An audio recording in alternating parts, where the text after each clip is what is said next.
Dios, estamos empezando nuestro tiempo devocional en esta mañana. El día de hoy estamos en nuestro devocional número 106 basado en el libro de los Salmos.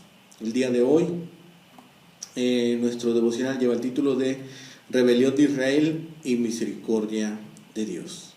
Rebelión de Israel y Misericordia de Dios. Bien, vamos a buscar nuestras Biblias, nuestra porción, que en esta mañana es el Salmo 106. Bien, dice la palabra de Dios: Aleluya, alabad a Jehová, porque Él es bueno, porque para siempre es su misericordia. ¿Quién expresará las poderosas obras de Jehová? ¿Quién contará sus alabanzas? Dichosos los que guardan juicio, los que hacen justicia en todo tiempo. Acuérdate de mí, oh Jehová, según tu benevolencia para con tu pueblo. Visítame con tu salvación, para que yo vea el bien de tus escogidos, para que me goce en la alegría de tu nación y me gloríe con tu heredad. Pecamos nosotros como nuestros padres, hicimos iniquidad, hicimos impiedad. Nuestros padres en Egipto no entendieron tus maravillas, no se acordaron de la muchedumbre de tus misericordias, sino que se rebelaron junto al mar, el mar rojo, pero Él los salvó por amor de su nombre, para hacer notorio su poder. Reprendió al mar rojo y lo secó y les hizo ir por el abismo como por un desierto. Los salvó de mano del enemigo y lo rescató de mano del adversario. Cubrieron las aguas a sus enemigos, no quedó ni uno de ellos. Entonces creyeron a sus palabras y cantaron su alabanza.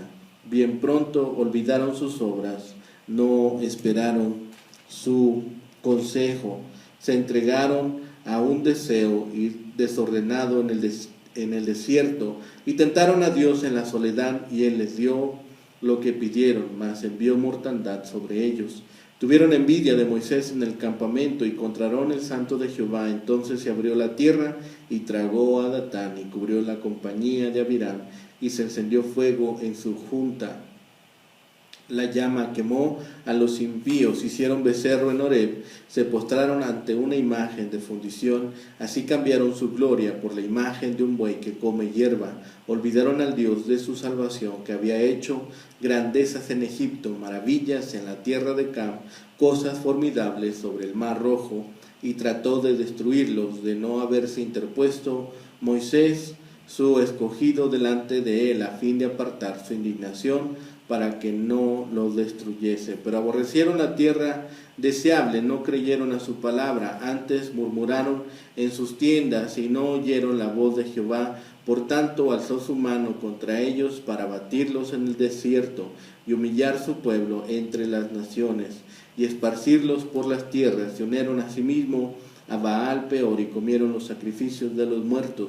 Provocaron la ira de Dios con sus obras y se desarrolló la mortandad entre ellos. Entonces se levantó Fines e hizo juicio y se detuvo la plaga, y le fue contado por justicia de generación en generación para siempre. También le irritaron en las aguas de Meriba, y le fue mal a Moisés por causa de ellos, porque hicieron revelar su espíritu y habló precipitadamente con sus labios.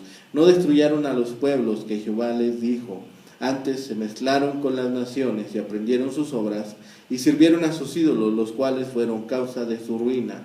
Sacrificaron sus hijos y sus hijas a los demonios y derramaron su sangre inocente, a la sangre de sus hijos y de sus hijas, que ofrecieron en sacrificio a los ídolos de Canaán, y la tierra fue contaminada con sangre.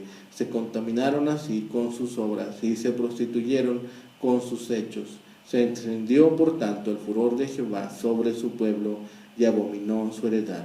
Los entregó en poder de las naciones y se enseñorearon de ellos los que les aborrecían. Sus enemigos los oprimieron y fueron quebrantados debajo de su mano.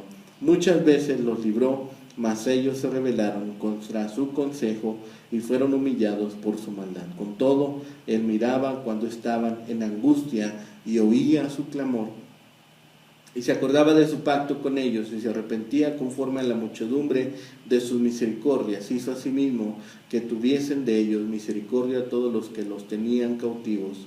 Sálvanos, Jehová, nuestro Dios, y recógenos de entre las naciones, para que alabemos tu santo nombre, para que nos gloriemos en tus alabanzas. Bendito Jehová, Dios de Israel, desde la eternidad y hasta la eternidad. Y diga todo el pueblo, amén, aleluya.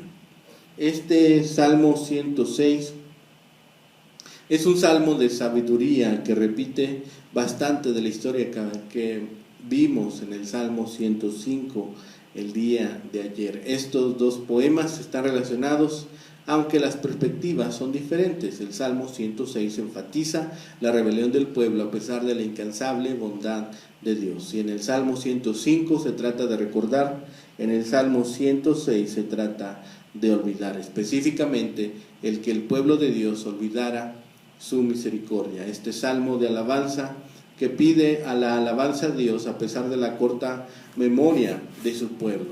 El salmo nos presenta un llamado a alabar a Dios, un informe sobre la condición de la presente generación, la recitación de las obras de Dios a favor de las generaciones anteriores, un llamamiento de conclusión y las palabras de alabanza para concluir el libro cuarto de los Salmos. El Salmo 106 es el primero del grupo llamado Salmos de Aleluya, denominados así porque empiezan diciendo Aleluya, que significa alabar a Jehová.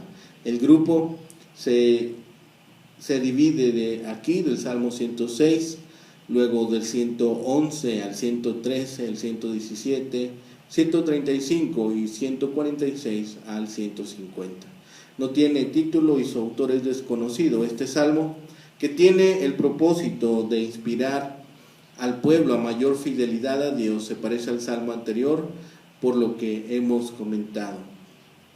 Hemos de glorificar a Dios no solo mediante el reconocimiento de sus bondades, sino también mediante la confesión de nuestras maldades. Es opinión común que este salmo es complemento y que fue redactado por la misma persona. Este salmo es tanto un himno de alabanza por la misericordia de Dios en el pasado como una petición de que guarde la comunidad de la esclavitud entre las naciones.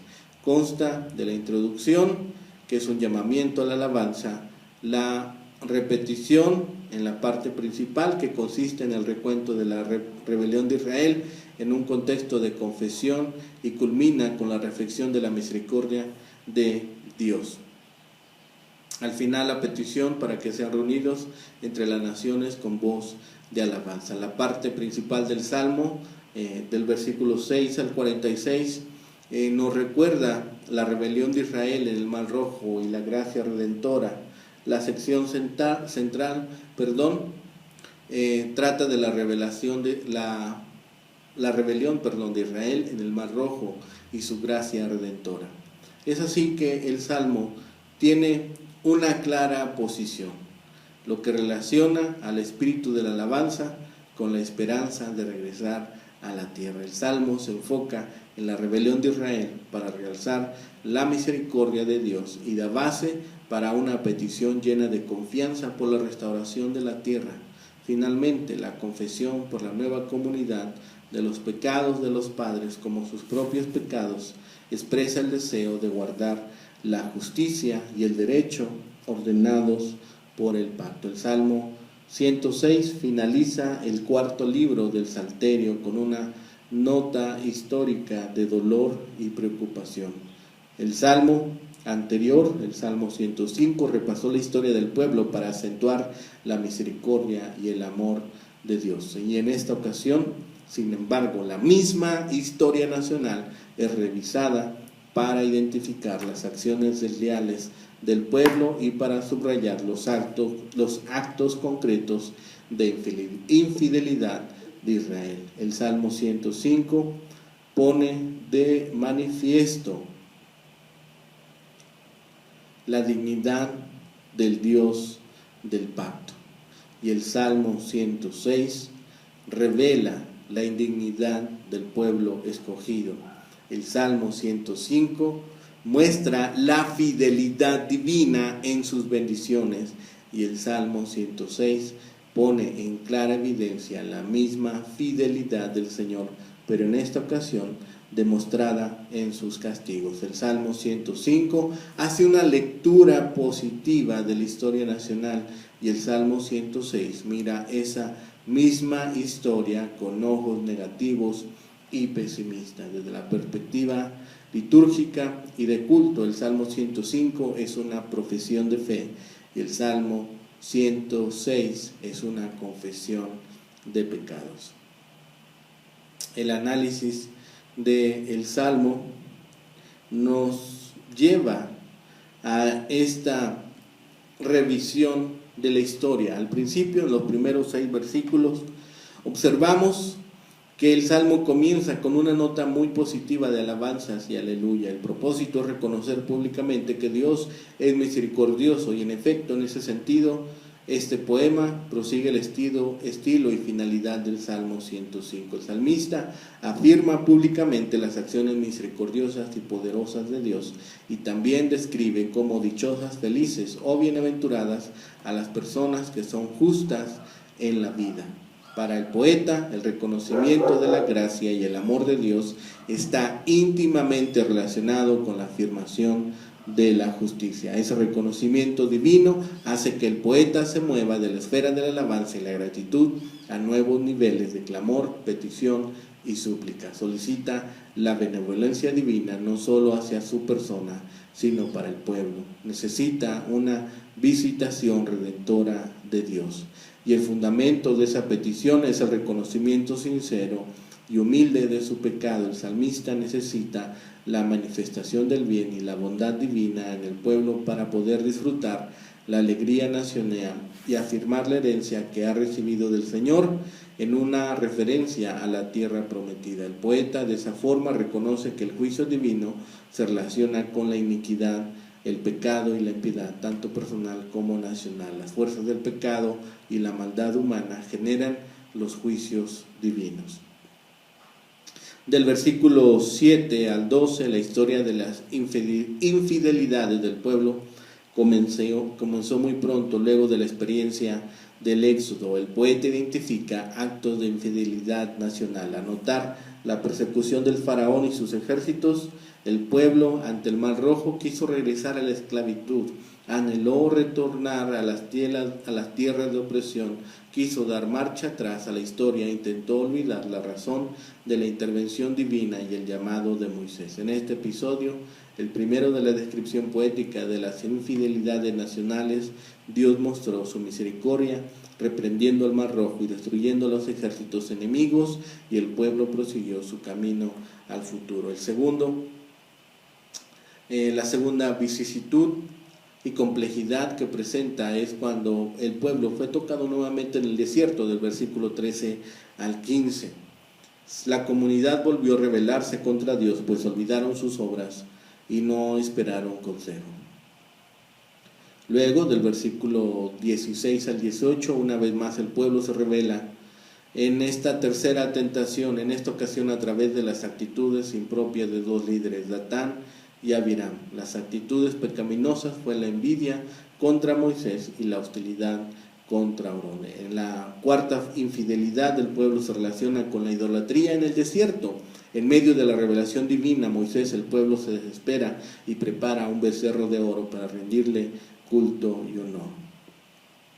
Del versículo 24 al 27 nos presenta una manifestación de infidelidad de corte filosófico, pues el pueblo titubeó y temió ante la tarea compleja y difícil de conquistar la tierra prometida. Hubo murmuración y desprecio. Las complicaciones relacionadas con la conquista de la tierra hicieron que el pueblo claudicara en su proyecto de vida al porvenir.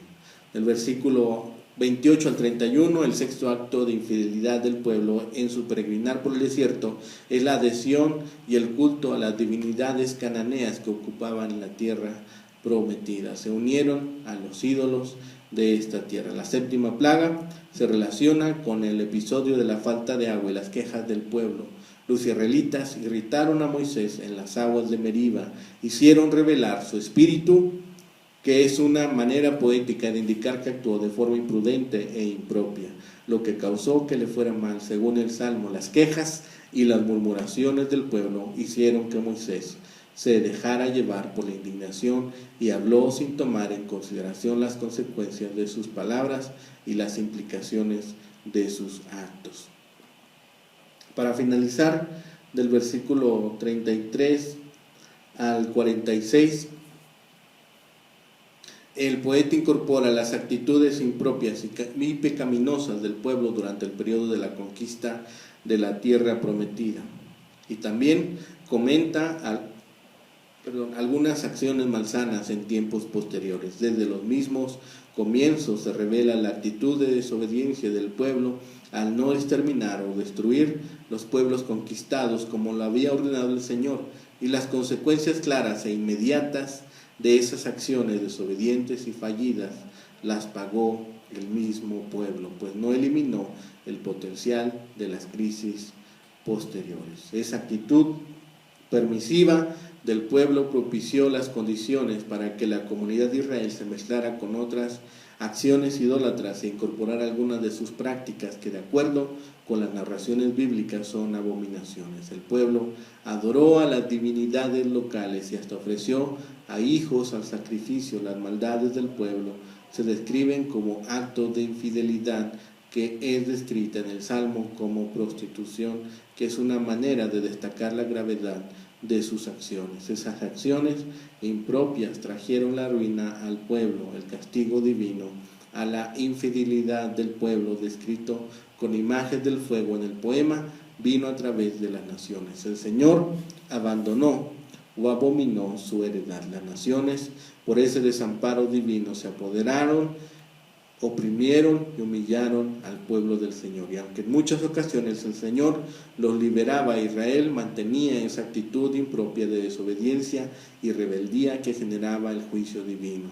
Dios, sin embargo, les miraba con misericordia cuando el pueblo clamaba y se humillaba. El Señor se acordaba del pacto y movía misericordia a quienes les tenían cautivos, que es una forma solapada de aludir al cautiverio en Babilonia. En efecto, la misericordia divina es mayor que la infidelidad humana. Para la parte final del versículo 47 y 48, el poema incorpora un clamor intenso y sentido para que culmine el exilio. El salmista relaciona el fin de la dispersión con la salvación divina. Para el poeta, la respuesta humana a la liberación divina es la alabanza al nombre del Señor. En la antigüedad, el nombre era una forma de referirse a la persona nombrada, era la representación literaria de su naturaleza más íntima. De esa forma, el poeta relaciona el final del Salmo con sus comienzos. Comienza con un llamado a la alabanza y una petición a la benevolencia divina, y finaliza con un clamor por la misericordia que termine la deportación. La doxología final del poema es una forma de terminar no solo este salmo, sino todo el libro cuarto del Salterio. Es un cántico de alabanza que está en el mismo contexto de los demás poemas con los cuales culminan los libros previos del Salterio. Este salmo pone de manifiesto dos temas de gran importancia. En primer lugar, se revela una vez más la importancia de la misericordia divina. Además, pone de manifiesto la actitud de rebeldía e infidelidad del pueblo. El poema contrapone dos temas que tienen gran repercusión y relevancia académica: la bondad divina y la irresponsabilidad humana. La bondad que manifiesta la misericordia y la infidelidad que propicia la ira. Este poema ubica en justa perspectiva el amor y el juicio, la gracia y la justicia.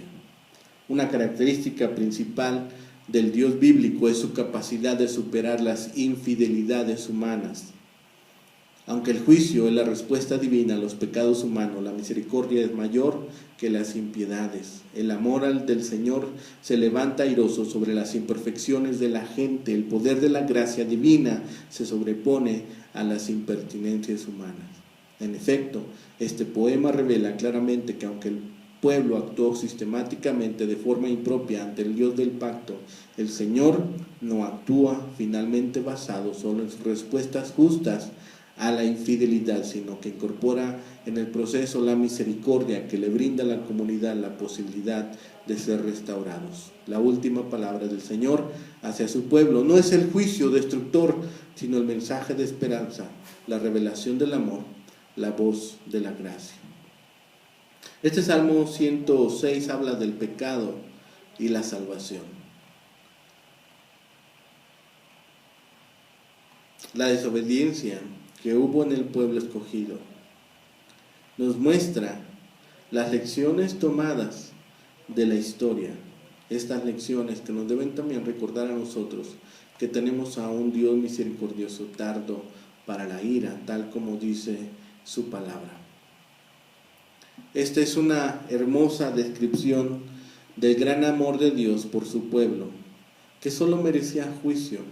Afortunadamente, la fidelidad de Dios hacia nosotros no limita nuestra fidelidad hacia Él. Dios tuvo misericordia de nosotros cuando nos envió a su Hijo a morir por nuestro pecado.